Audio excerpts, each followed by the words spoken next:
Hi! In front of me is Realme 10 and today I would like to show you how you can operate split screen on this Realme.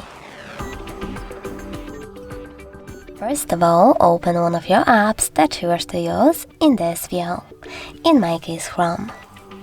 Now you need to click on this button with 3 lines and tap on those 2 dots at the top right corner of your app.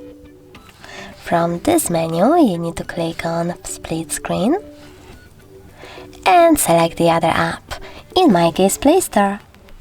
As you can see now, I can operate in both at the same time.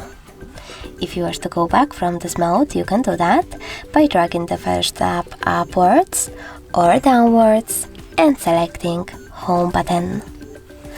Thanks so much for watching. If you enjoyed this video, leave a like, comment and subscribe. Bye!